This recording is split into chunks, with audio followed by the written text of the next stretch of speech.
Now, I recently made a video talking about why you should come back to Battlefront 2 for the Clone Wars DLC, and yes, it got a lot of hate, and I'm going to address it in this video. But I want to know straight away, everyone, what is your favourite piece of content that has been added to the game after launch? For me, it has to be the Kessel map. I do really like this map, it's pretty unique. Let's get into the video anyway. So the question is, has Star Wars Battlefront 2 actually changed? A lot of you on that last video were calling me an EA and DICE suck-up, which if you watch my channel, I'm really not.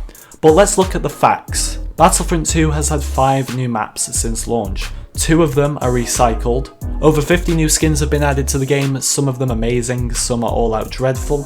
It's had 0 new weapons, 0 new star cards, 0 new reinforcements, and 5 game modes. Not to mention the big one, 0 new heroes as it stands, and I'm talking about right now. Before any of the new content comes, the game has nearly been out a year, and it's lacking a lot. So has the game actually changed? When you go on Battlefront 2, does it feel different? And in terms of game modes, yes. While there's no huge new game modes, there are some smaller game modes, those being Extraction, Ewok Hunt. Those 2 modes are pretty enjoyable. There's also Jetpack Cargo, which isn't in the game currently, but they bring it in sometimes then take it out. There's also Hero Starfighters, which is like basically Blast with Hero Starfighters, and Hero Showdown, which is 2v2 heroes. And when it comes to game modes, yes, there's a lot more variety, because this is something I felt the game was lacking at launch. It only had 5 game modes.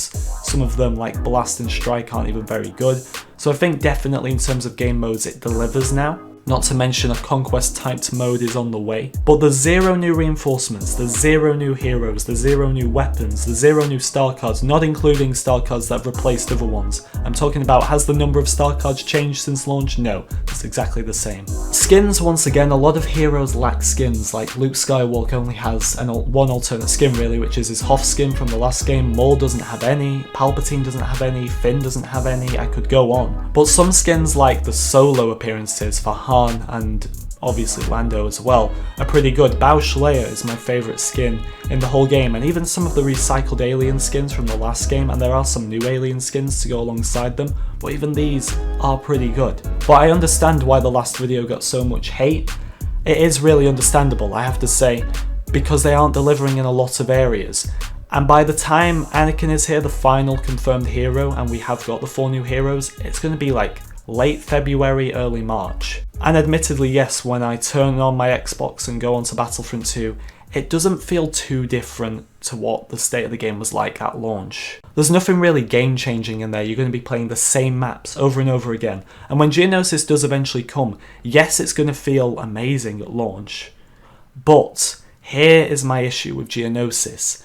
It's going to be the first new map we've had, the first new Galactic Assault map, rather, that we've had in a year. We're going to be all over Geonosis at the start. It's supposed to be the biggest map yet, and we're going to love it.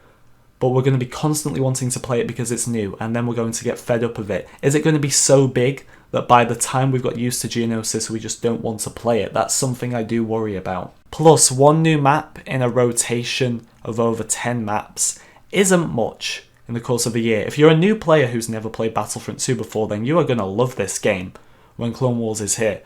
But for the casual players and all the loyal players as well who come back and forth to the game, it's 1 map. The 4 heroes is going to be big, but it's spaced over a period of time, and the facts are not much has changed. And I tried to make it out that the game is doing amazing and you should come back in that last video, and I do think you should give this game a chance, definitely. I wasn't lying in that video. But the facts are not much has changed. So to answer the question, well, it's basically how you interpret it. For me personally, I can look at the content that's coming in the future and say to myself, well, I'm a big Star Wars fan, I want to stick with the game, I want to give the new heroes a go, I want to give the new map a go. But for a lot of casual players, or even big Star Wars fans out there, they might just be done with this game, and that's what you've got to ask yourself, is it enough really? It's not as much as we were getting in Battlefront 1, and that is something we do have to think about. Well yeah, let me know your opinions in the comments section, everyone. I do hope you enjoyed, and I'll see you all next time.